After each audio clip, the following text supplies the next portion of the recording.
السلام علیکم ورحمۃ اللہ وبرکاتہ۔ حامد و مسلین اما بعد۔ حضرات گرامی، بہت ہی ناگفتہ بے ہیں، پرآشوب دور سے ہم اور آپ گزر رہے ہیں، پرفتن دور سے ہم اور آپ سامنا کر رہے ہیں۔ حضرات گرامی، اس وقت جہاں چوطرفہ فتنے ہمارے سامنے ہیں، انہی فتنوں میں ایک سب سے بڑا فتنہ وہ یہ ہے کہ ہماری اولاد ہمارے ہاتھ سے نکل رہی۔ یہ ایک وہ صداقت اور سچائی ہے جس کا انکار نہیں کیا جا سکتا۔ ملک ہندوستان کے اندر آئے دن اس بات کی کوشش کی جا رہی ہے کہ آپ کو یا تو مسلمان ہی نہ باقی رکھا جائے، اور یا اگر مسلمان اگر کسی طرح سے آپ باقی رہ گئے تو آپ کی آنے والی نسل اور اولاد جو ہے اس نعمت سے محروم ہو جائے، اور آپ کی اولاد نام نہاد مسلمان رہ جائے، جو مغرب کا وکیل بن کر کے آئے اور اسلام ہی کے خلاف جو ہے ٹی وی پر چینلوں پر بیٹھ کر کے جو ہے اسلام ہی کے خلاف راگ الاپنے لگے۔ حضرات گرامی، آج کی اس محفل میں آپ جیسے معزز باوقار اور ذی سامعین کے سامنے اسی حساس موضوع پر میں نے کچھ لب کشائی کرنے کا فیصلہ کیا ہے۔ میں چاہتا ہوں کہ آپ کو جگاؤں، احساس دلاؤں، آپ کے دل میں آپ کے اولاد کے تئیں کیا ذمہ داری بنتی ہے، آنے والا دور کیا کہہ رہا ہے، حالات کیا کہہ رہے ہیں، آنے والے وقتوں کے اندر ہماری اولاد کس ڈگر پر جا رہی ہے، اسکول میں کون سے نصاب پڑھائے جا رہے ہیں، ان کو پڑھانے والے، تعلیم دینے والے کون سے لوگ ہیں، کس فکر کے حامل ہیں، کس نظریے کے حامل ہیں، اور کون سے سلیبس داخل کیا جا رہا ہے، اور کیسے کیسے کلچر اور کیسی کیسی تہذیب اور ثقافت کا سامنا ہماری اولاد کو کرنا پڑ رہا ہے۔ حضرات گرامی، اس کو ہم سے اور آپ بہتر جانتے ہیں۔ آپ جانتے ہیں، آج میں اس محفل میں آپ کے سامنے یہی بتانے کی کوشش کروں گا کہ آج اگر ہم نے ہوش کے ناخن نہیں لیے، بیدار نہیں ہوئے،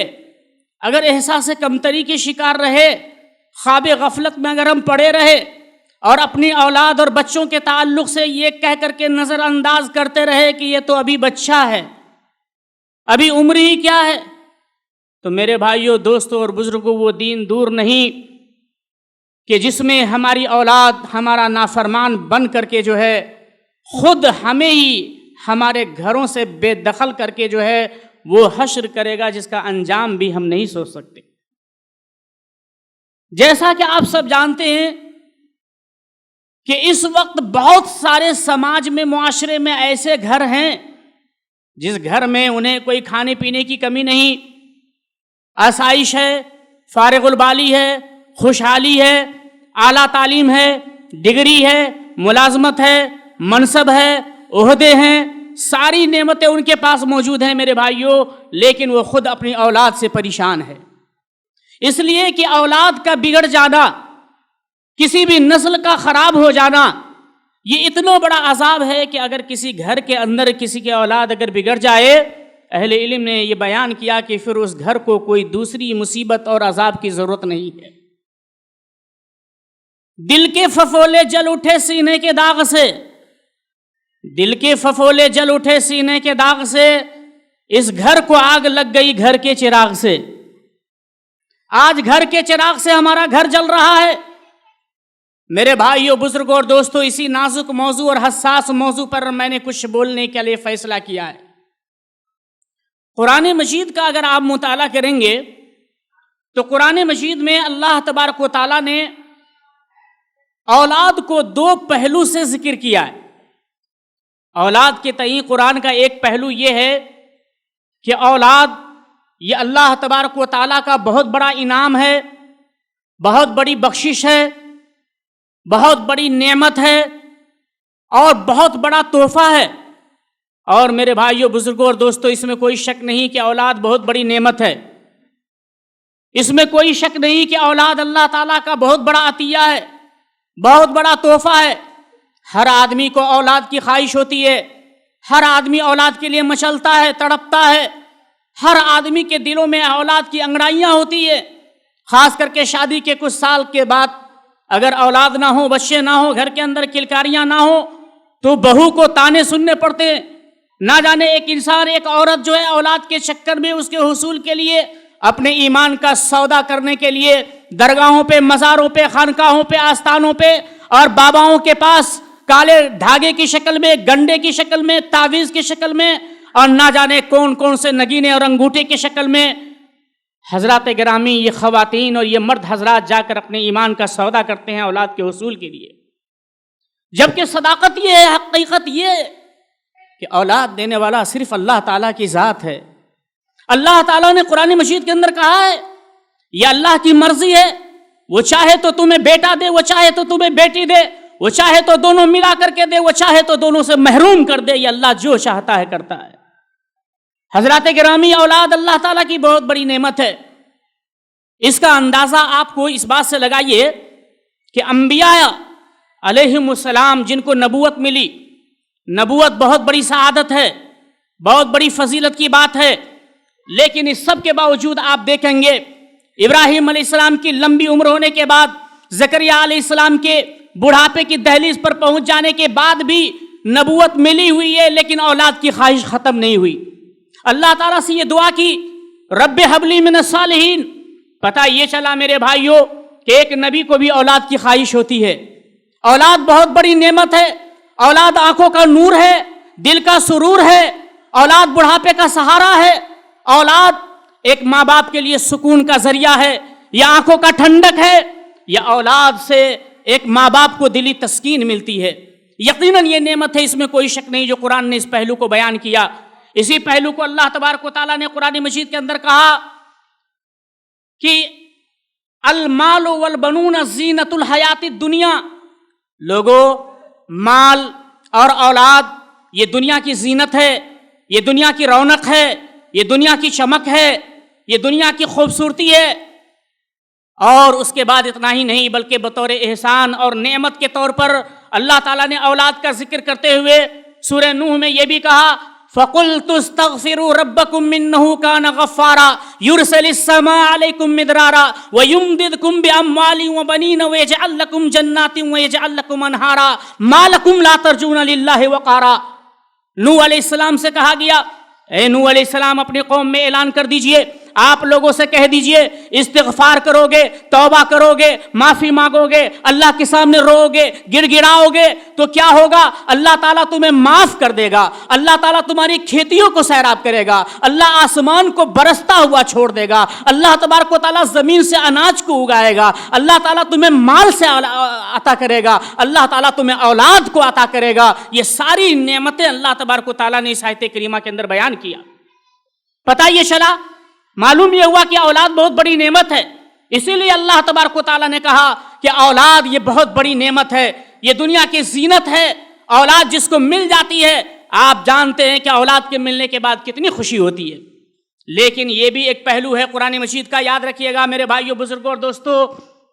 کہ جہاں ایک طرف اولاد کو نعمت قرار دیا گیا ہے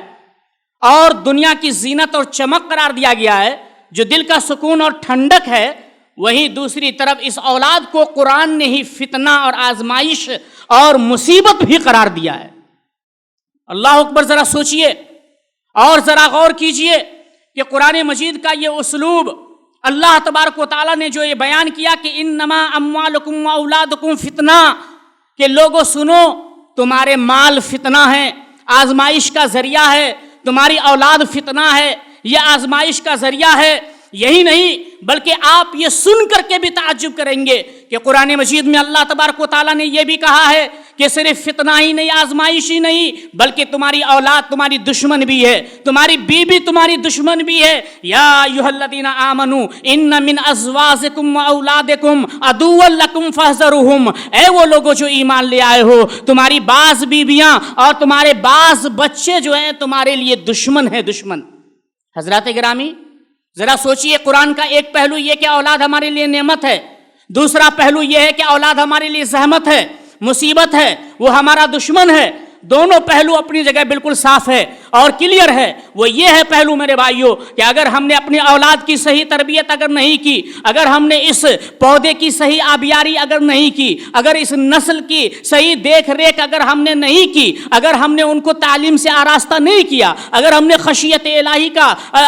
الہی سے اگر ان کے دل کو معمور اگر ہم نے نہیں کیا، اگر اللہ کی معرفت اگر ہم نے نہیں کرائی، اگر رسول اللہ صلی اللہ علیہ وسلم کی معرفت کی تعلیم ہم نے نہیں دی، اگر دین کی تعلیم ہم نے نہیں دی، اگر ہم نے اپنے دینی اثاثہ اور سرمایہ کو اولاد کے سامنے نہیں رکھا، اگر ہم نے دین کے تعلیم سے اگر ان کو مزین نہیں کیا، تو یاد رکھیے گا اس سے بڑی زحمت اور اس سے بڑی مصیبت دنیا میں کچھ بھی نہیں ہے.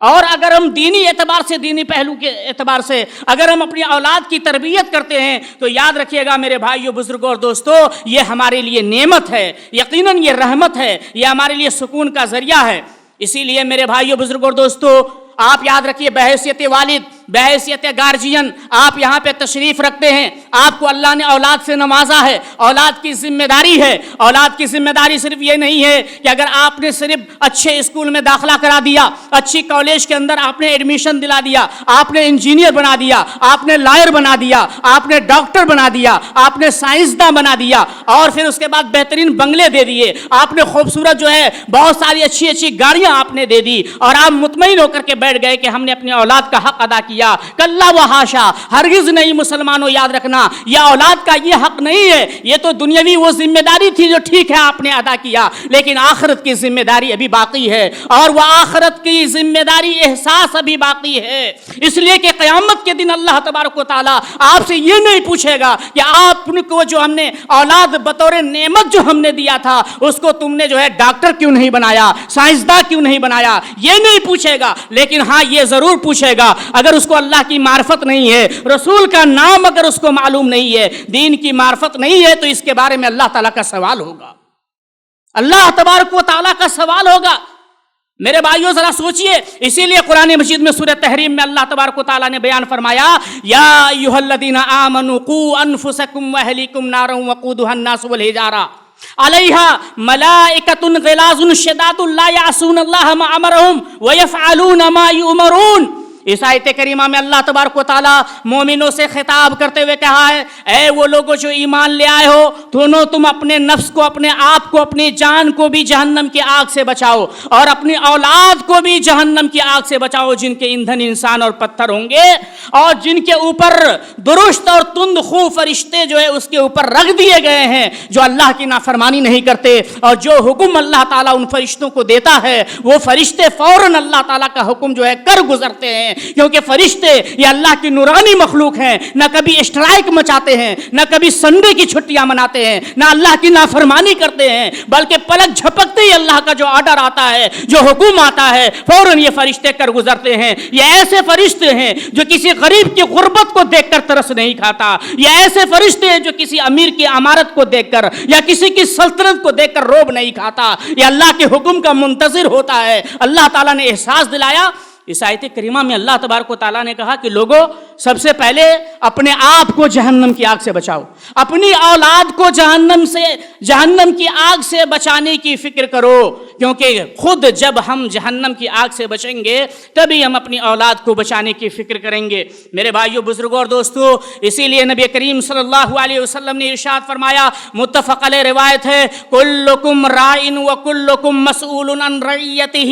لوگوں یاد رکھنا، تم میں سے ہر آدمی ذمہ دار ہے، اپنے گھر کا وہ آنر ہے، بادشاہ ہے، وہ اپنے گھر کا ذمہ دار ہے، اور اپنے گھر کے تمام افراد کا ذمہ دار ہے. اس کی ذمہ داری اس کے اوپر ہے. لہذا قیامت کے دن اللہ تبارک و تعالیٰ سے تم سے تمہاری ذمہ داری کے بارے میں سوال کیا جائے گا، پوچھا جائے گا کہ اللہ نے اولاد دیا تھا، اللہ نے مال دیا تھا، تم اپنے گھر کے ذمہ دار تھے، تم اپنے گھر کے مکھیا تھے، تم اپنے گھر کے پردھان تھے، تم گھر کے ذمہ دار تھے، تم نے اپنی ذمہ داری کو ادا کیا یا نہیں؟ یہ اللہ تعالیٰ کے یہاں کل کے دن جو ہے ہم سے سوال ہوگا. میرے بھائیوں، بزرگوں اور دوستوں، اسی لیے نبی کریم صلی اللہ علیہ وسلم نے ایک حدیث کے اندر، جس کو امام بخاری رحمۃ اللہ علیہ نے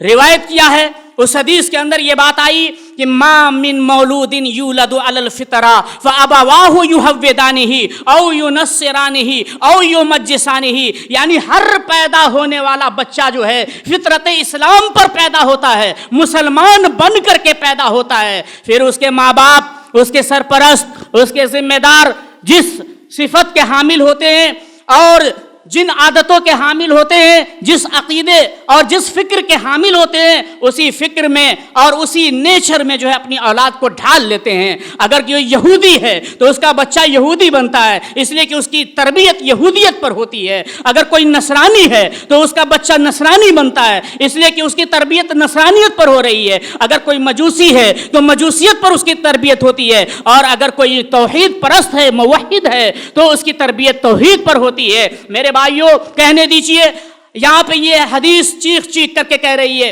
کہ معاشرے اور سماج کے اندر والدین، سرپرست اور ذمہ دار جس عادت کے خوگر ہوں گے وہی عادت بچے بھی سیکھیں گے، اور اولاد کے اوپر نگرانی کرنا یہ ماں باپ کی ذمہ داری ہے۔ اگر آج ہم نے اپنے بچوں کو یہ کہہ کر کے چھوڑ دیا کہ ابھی تو یہ بچہ ہے، بچہ جھوٹ بول رہا ہے، کہہ رہے کہ ابھی تو یہ بچہ ہے، بچہ جوا کھیل رہا ہے، کہہ رہے کہ یہ تو بچہ بھی بچہ ہے، گالی دے رہا ہے، ہم کہہ رہے ہیں کہ یہ تو ابھی بچہ ہے، نماز نہیں پڑھ رہا ہے، ہم کہہ رہے ہیں یہ تو ابھی بچہ ہے، ہماری بچیاں لڑکیاں نیم برہنہ لباس پہن کر کے گھوم رہی ہیں اور نہ جانے کہاں کہاں جا رہی ہیں، بے پردگی کا مظاہرہ کر رہی ہیں، لیکن اس کے باوجود ہم یہ کہہ کر کے اپنا دامن چھوڑا لے رہے ہیں کہ یہ تو ابھی بچی ہے، یہ تو ابھی بچہ ہے، ابھی عمر ہی کیا ہے۔ میرے بھائیوں، یاد رکھیے گا، یہی اصل تربیت کی عمر ہے، اور ماں باپ کی ذمہ داری ہے، ماں باپ کی ذمہ داری ہے کہ اس کو روکے، اس کو ٹوکے، اس کی تربیت کرے، اس کو سنوارے، اس کو بنائے، غلط کاموں پہ اس کو روکے،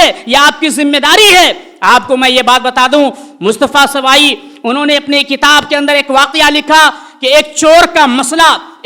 کا مسئلہ جب کورٹ کے اندر گیا اور عدالت نے اس چور کو جب فیصلہ سنایا کہ اس کا ہاتھ کاٹا جائے، تو بڑی محفل میں اس چور نے جو بات کہی تھی وہ چونکا دینے والی بات ہے۔ اس نے یہ کہا تھا کہ جج محترم، میری ہاتھ کاٹنے سے پہلے میری ماں کی زبان کاٹ دی جائے،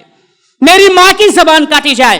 جج صاحب نے پوچھا وہ کیوں؟ اس نے جواب دیا، کہا کہ اس لیے کہ جب میں بچہ تھا، جب پہلی مرتبہ پڑوسن کے گھر سے ایک انڈا چورا کر کے لایا تھا تو میری ماں خوش ہو گئی تھی، میرا بچہ کماؤ ہو گیا ہے، کتنا میرا بچہ چالاک ہو گیا ہے، بچہ اسکول سے پینسل چورا کر کے لے کے آتا ہے، کسی کا نوٹ بک چورا کے لے کے آ رہا ہے، کسی کے پڑوسی کا کچھ بھی سامان لے کر کے، کھلونا وغیرہ لے کر کے آ رہا ہے، اور ہم خوش ہو جا رہے ہیں کہ بچہ جو ہے بہت ہوشیار ہو گیا ہے۔ میرے بھائیوں، یہی تربیت کی عمر ہے۔ یہی تربیت کے لیے ضروری ہے کہ ہم ایسے وقت میں جو ہے ہم بیدار ہوں اور اپنی بیداری کا جو ہے ہم ثبوت دیں۔ میرے بھائیوں، بزرگوں اور دوستوں، یاد رکھیے گا، تربیت، اولاد کی تربیت اور والدین کی ذمہ داری، یہ اتنا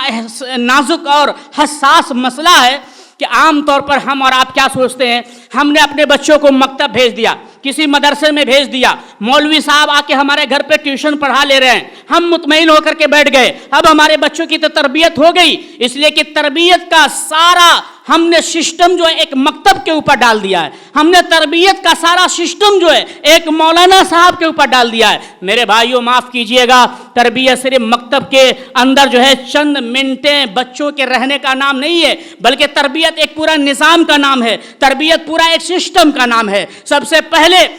پہلے تربیت کے باب میں یاد رکھیے گا، ہمیں شریعت جو حکم دیتی ہے اور شریعت میں ہمارے لیے جو پیغام ملتا ہے، اگر آپ اپنی نسل کو سنوارنا چاہتے ہیں، اپنی اولاد کی تربیت کرنا چاہتے ہیں، تو آپ کو نیک بیوی کا انتخاب کرنا پڑے گا، کیونکہ زمین جیسی ہوگی ویسے ہی فصل ہوگی، ویسے ہی اناج پیدا ہوں گے۔ اسی لیے قرآن مجید میں اللہ تبارک و تعالیٰ نے بہت بڑی بات کہی ہے، بہت اہم بات اور گہرائی اور گہرائی والی بات اللہ تبارک و تعالیٰ نے کہا نساؤکم حرث لکم، نساؤکم حرث لکم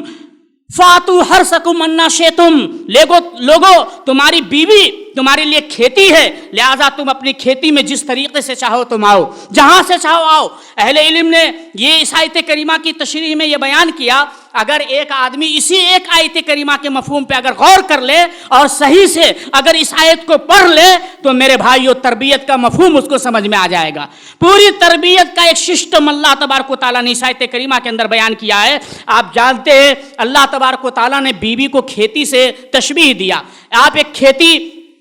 ایک کسان جو ہے جب کھیتی کے لیے زمین کا انتخاب کرتا ہے تو ظاہر سی بات ہے کہ وہ کسی بنجر زمین کا انتخاب نہیں کرتا. زمین اچھی ہونی چاہیے, زمین پیداوار والی ہونی چاہیے. اس کے بعد وہ کسان یہ چاہتا ہے کہ وہ زمین کے اندر جو بیج ڈالے گا وہ بیج بھی اچھی بیج ہونی چاہیے, وہ کیڑے والے بیج نہیں ہونا چاہیے. پھر اس کے بعد کھیتوں کے اندر زمین کے نیچے وہ بیج دفن کرنے کے بعد کسان جو ہے بالکل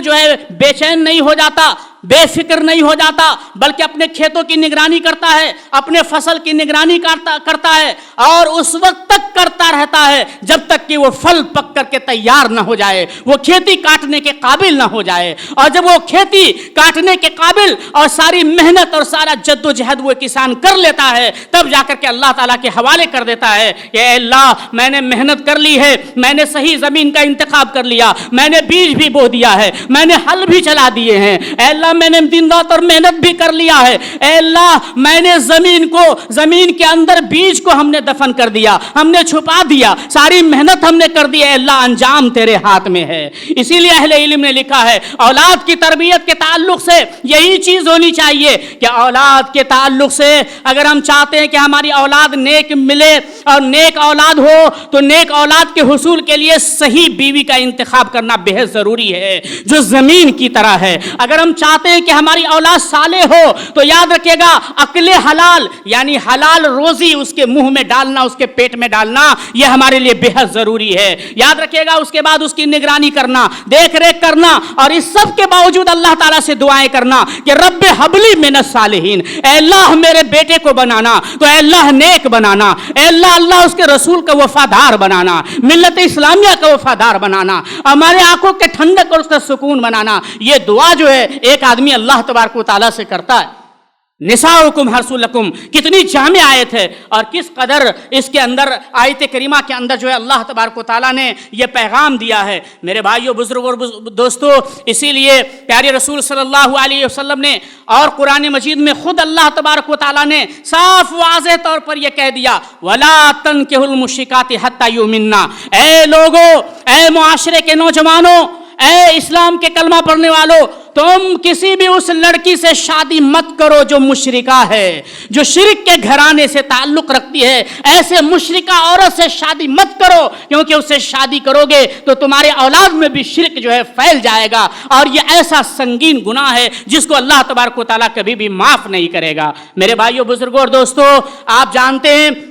آج ہمارے سماج اور معاشرے کے اندر ہمارے نوجوان جو بالکل جنونی حالت میں پیدا ہو گئے ہیں اور اپنے ماں باپ کی اجازت کے بغیر, ولی کی اجازت کے بغیر کورٹ میرج کا, لو میرج کا سلسلہ جو چل پڑا ہے, اور بھاگ کر کے اور اسی طریقے سے نہ جانے عدالت میں جا کر بغیر ولی اور سرپرست کے جو بیاہ اور شادی رچا لیتی ہے جو لڑکیاں, اور جو لڑکے اس طرح کی حرکتیں کرتے ہیں, یاد رکھیے گا اللہ تبارک و تعالیٰ نے اس کی اجازت نہیں دی ہے. اللہ تبارک و تعالیٰ نے اس سے منع کیا ہے. یہ بہت ہی خطرناک اور سماج کے لیے ناسور بنتا جا رہا ہے کہ آج ہمارے کالج میں پڑھنے والے بچے اور کالج میں پڑھنے والی بچیاں, کون سی ایسی بچیاں اور بچے الا ماشاء اللہ جن کی کالج کے اندر سیٹنگ نہ ہو, جن کی بے حیائیاں نہ ہو. مسلم معاشرے اور سماج کے اندر میرے بھائیوں یہ روگ اور یہ بیماری جو ہے آئے دن بدن جو ہے یہ پھیلتی جا رہی ہے. اتنا ہی نہیں بلکہ آپ کو یہ بات معلوم ہونی چاہیے, نبی کریم صلی اللہ علیہ وسلم نے اس لیے اپنی امت کو یہ تلقین کی, کہا کہ لا تنکح المرأة لأربع لحسبها ولجمالها ولمالها وَلِدِينِهَا فَاظْفَرْ بِذَاتِ الدِّينِ تَرْبَتْ يَدَاكَ. اللہ کے نبی صلی اللہ علیہ وسلم فرماتے ہیں کہ عورتوں سے شادی چار وجوہ, چار اسباب کی بنیاد پر کی جاتی ہے. ایک پہلا یہ ہے کہ اس کے حسب و نسب کی بنیاد پر, کوئی خاندان کی بنیاد پر شادی کرتا ہے, کوئی جو ہے خوبصورتی پر مائل ہو جاتا ہے, سیرت نہیں دیکھتا, صورت کا دیوانہ ہو جاتا ہے, اور کوئی جو ہے مال کی بنیاد پر جو ہے کر رہا ہے, اور کوئی دینداری کی بنیاد پر کرتا ہے. اللہ کے نبی صلی اللہ علیہ وسلم نے فرمایا کہ سنو, اگر یہ چاروں صفت والی کسی کو مل جائے تو فبیہا, ورنہ تم دین دیکھ کر کے شادی کرو, ایمان دیکھ کر کے شادی کرو. ایمان والی ہوگی تو گھر سنور جائے گا, اولاد صالح ہوگی, شوہر کی اطاعت کرے گی, اپنے ساس کی خدمت بجا لائے گی, اپنے سسر کی عزت کرے گی, سماج کی اصلاح کرے گی, معاشرے کی اصلاح کرے گی, دینداری اور تقوی کی بنیاد پر اللہ اور اس کے رسول صلی اللہ علیہ وسلم کی اطاعت کرے گی. اسی لیے اللہ کے نبی صلی اللہ علیہ وسلم نے یہ بیان فرمایا. میرے بھائیوں, دوستوں اور بزرگوں, یاد رکھیے گا جیسا کہ میں نے کہا کہ تربیت کے ایک سسٹم کا نام ہے اور صرف کسی ایک جز کا نام تربیت نہیں ہے، اس لیے اولاد کی تربیت کے سلسلے میں ہمارے لیے ضروری ہے کہ جس طرح انبیاء نے اللہ تعالیٰ سے دعا کی، اولاد کے حصول کے لیے دعا کی، تو صرف اولاد کے لیے دعا نہیں کی بلکہ یہ دعا کی کہ رب ہب لی من لدنک ذریۃ طیبہ، اے اللہ تو جب اولاد دینا تو طیب یعنی پاکیزہ اولاد دینا، صالح اولاد دینا۔ اللہ تبارک و تعالیٰ سے یہ دعا کی گئی کہ رب ہب لی من الصالحین، اے اللہ تو جو مجھے اولاد دینا تو نیک اولاد دینا، اے اللہ تبارک و تعالیٰ نیک اولاد دینا، کیونکہ جب اولاد نیک ہوگی اور اگر ہم اس دنیا سے رخصت بھی ہو گئے، ہمارا بچہ اگر زندہ ہے، ہم اس دنیا سے چلے گئے، تو یاد رکھیے گا ہمارے صالح اولاد کی دعا کی وجہ سے اور ان کے نیک نامی کی وجہ سے، ان کے نیکیوں کی وجہ سے اللہ تعالیٰ جنت میں ہمارا مقام بڑھائے گا، جیسا کہ صحیح حدیث کے اندر یہ بات آئی ہوئی ہے۔ اللہ کے نبی صلی اللہ علیہ وسلم سے اللہ کے نبی صلی اللہ علیہ وسلم نے فرمایا ایک آدمی جنت کے اندر جائے گا تو جنت کے اندر اس کا مقام دن بدن بڑھتا چلا جائے گا، وہ اللہ تعالیٰ سے کہے گا کہ اے اللہ میں نے جو نیکیاں کی تھی اس کا اجر مجھے مل گیا، میں نے جو عمل صالح کیے تھے اس کا صلہ اللہ تو نے دے دیا، لیکن روز بروز میرے مقام میں اونچائی آ رہی ہے، میرے مقام کو بڑھایا جا رہا ہے، اے اللہ یہ کس نیکی کی وجہ سے؟ تو اللہ تبارک و تعالیٰ جواب دیتا ہے، اس بندے کو کہا جاتا ہے کہ استغفار لولدک، تم دنیا سے مر کر کے چلے آئے لیکن تم نے جو اپنی اولاد کی تربیت کی ہے وہ اولاد جو ہے آج بھی تمہاری مغفرت کے لیے آنسو بہا رہی ہے، وہ اولاد جو ہے نیک نامی کا ثبوت بنے ہوئے ہیں، جب بھی کوئی اس کی شکل کو دیکھتا ہے، تمہارے بچوں کو دیکھتا ہے، تمہیں یاد کرتا ہے، تمہارے حق میں دعائیں نکالتا ہے، کیونکہ تم نے ایسی تربیت کی ہے کہ جس کو دیکھ کر کے اس کے دل سے تمہارے لیے دعائیں نکل جاتی ہے۔ میرے بھائیوں بزرگوں اور دوستو، اتنا ہی نہیں، اسی لیے نبی کریم صلی اللہ علیہ وسلم نے فرمایا کہ اذا مات الانسان انقطع عنه عمله الا من ثلاث، صدقۃ جاریہ او علم ينتفع به او ولد صالح يدعو له۔ امام مسلم رحمہ اللہ نے اس حدیث کو نقل کیا، کہا انسان جب مر جاتا ہے، جب وہ چلا جاتا ہے تو اس کے ثواب کا میٹر بھی جو ہے ختم ہو جاتا ہے، لیکن تین نیکیاں ایسی ہیں کہ اس کے مرنے کے بعد بھی ثواب کا میٹر چالو رہتا ہے۔ کون کون سی نیکی ہیں؟ اللہ کے نبی صلی اللہ علیہ وسلم نے فرمایا ایک نیکی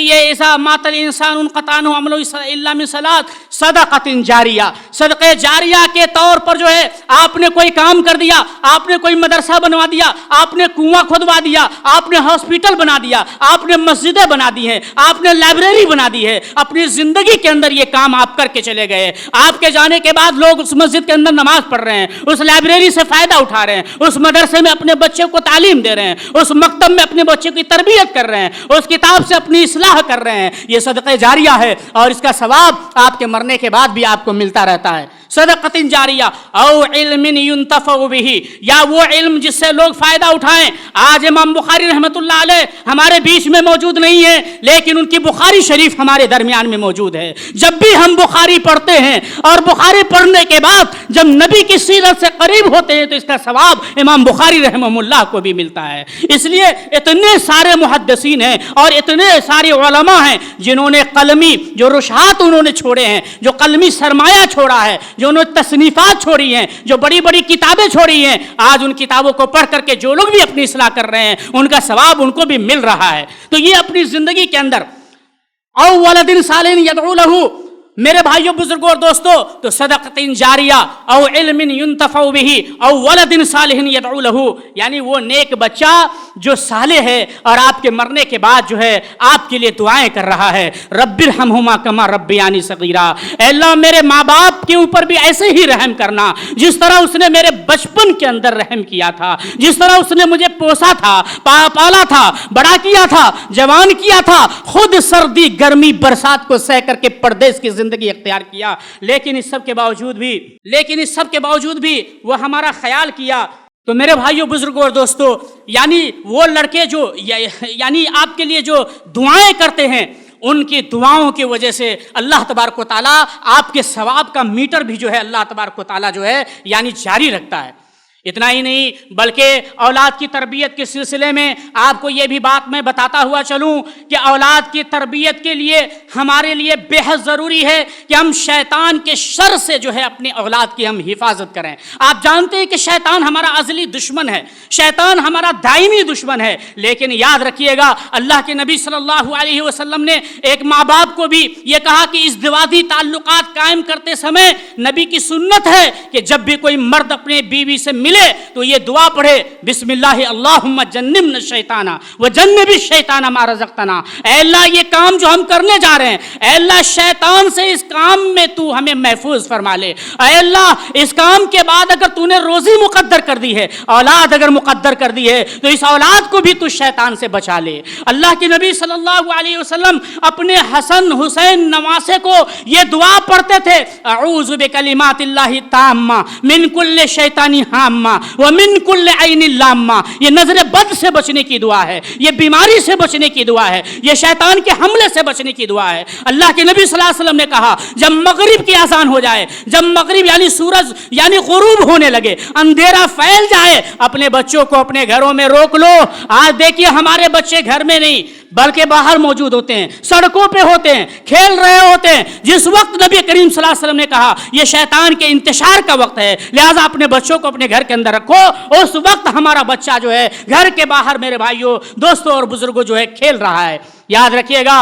رکھیے گا ہمیں اپنے اولاد کی تربیت کے لیے تعلیم دینا بے حد ضروری ہے۔ جس تعلیم کے بغیر اس کی تربیت ہو ہی نہیں سکتی، جب تک بچہ کو تعلیم نہ ہو تب تک وہ خدا کو نہیں پہچان سکتا۔ یاد رکھیے گا اسی لیے امام شافعی رحمۃ اللہ علیہ نے فرمایا کہ نفلی عبادت سے بھی زیادہ بہتر جو ہے تعلیم کا حاصل کرنا ہے۔ عبداللہ ابن مبارک سے پوچھا گیا کہ انسان کس کو قرار دیا جا سکتا ہے؟ انہوں نے کہا کہ صاحب علم کو قرار دیا جا سکتا ہے۔ اتنا ہی نہیں بلکہ امام احمد بن حنبل رحمۃ اللہ علیہ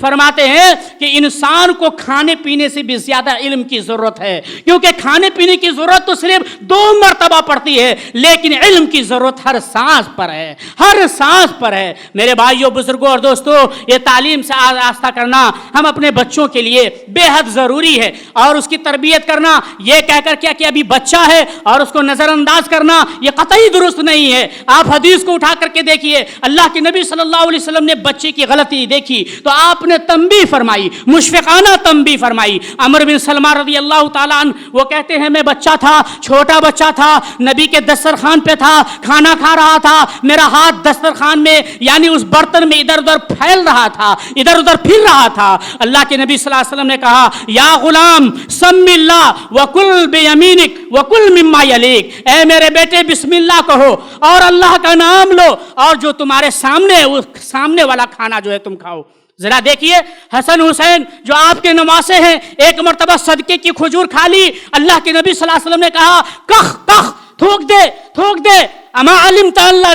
ناکل الصدقہ، اے حسین کیا تمہیں معلوم نہیں ہے کہ کیا ہم صدقے کی کھجور جو ہم نہیں کھایا کرتے ہیں، صدقے کی کھجور نہیں کھایا کرتے ہیں۔ اللہ اکبر، ہم کون سی کمائی اپنی اولاد کو کھلا رہے ہیں، کون سا کام کر رہے ہیں، ہماری آمدنی کیسی ہے، انکمنگ کیسی ہے، آؤٹ گوئنگ کیسی ہے، حلال خوری ہے، حرام خوری ہے۔ اللہ کے نبی صلی اللہ علیہ وسلم نے فرمایا تھا ایک زمانہ ایسا آئے گا کہ جس زمانے میں حلال اور حرام کی تمیز ختم ہو جائے گی، لوگ اپنی شان بگاڑیں گے۔ میرے بھائیوں بزرگوں اور دوستوں، باتیں بہت زیادہ تھیں، لیکن رخصت ہونے کے لیے جو ہے ہمارے حبیب کی جانب سے جو ہے درخواست ہمارے پاس جو ہے آ چکی ہے، اس لیے میں زیادہ وقت نہ لیتے ہوئے، کیونکہ دوسرے علماء بھی موجود ہیں، بہت ساری باتیں تھیں، انشاءاللہ کبھی موقع ملا تو وہ ساری باتیں آپ کے سامنے لانے کی کوشش کروں گا۔ آخری میں اس دعا کے ساتھ اور اس عاجزانہ مخلصانہ گزارش کے ساتھ اپنی بات کو میرے بھائیوں میں ختم کرنا چاہتا ہوں کہ اولاد بہت بڑی نعمت ہے، کہیں یہ ہمارے لیے زحمت نہ بن جائے،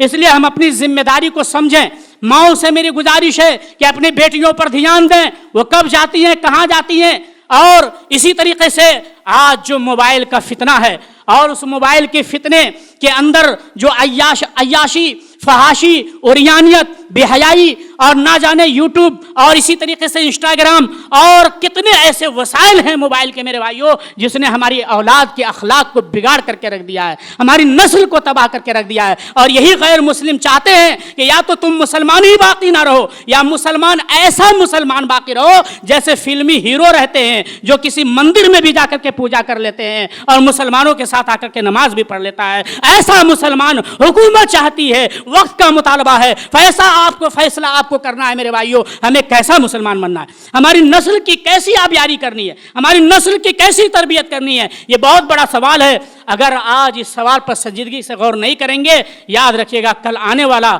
کل جو ہے ہماری نسل کے لیے، اولاد کے لیے بہت ہی مصیبت زدہ وقت ثابت ہوگا۔ انہی چند باتوں کے ساتھ اپنی بات کو ختم کرتا ہوں۔ اللہ سے دعا کرتا ہوں کہ اللہ تعالی ہم سب کو اپنی اصلاح کی توفیق عطا فرما دے، ہم سب کی اولاد کو ہمارے لیے آنکھوں کا ٹھنڈک بنا دے، اولاد کی صحیح تربیت کرنے کی توفیق عطا فرما دے، اللہ اسلام کا سپاہی اور اس کا جانباز بنا دے، اللہ ہمارے دلوں میں بھی اللہ کی محبت ڈال دے۔ اے اللہ ہم میں سے کوئی شخص اگر بیمار ہے اس کی بیماری کو درست فرما دے، اے اللہ کوئی اگر مقروض ہے اپنے خزانے غیب سے اس کے قرضے کو اے اللہ ادا فرما دے۔ اے اللہ فلسطین کے اندر بیت المقدس آج آزادی کے لیے تڑپ رہا ہے، اے اللہ وہاں کی صورتحال بہت خراب ہو چکی ہے۔ آپ جانتے ہیں غزہ کی بمباری سے اور اسرائیل کے ظلم اور اس کی بربریت سے معصوم بچے بالکل یتیم بن چکے ہیں، عورتیں بیوہ بن چکی ہیں۔ اے اللہ تو اس کا سہارا بن جا، اے اللہ تو اپنے غیب سے اس کی مدد فرما، اے اللہ کافروں کی جماعت کو منتشر فرما دے، اے اللہ ان کو ٹوٹ کر بکھار دے، اے اللہ رب العالمین ہم مسلمانوں کو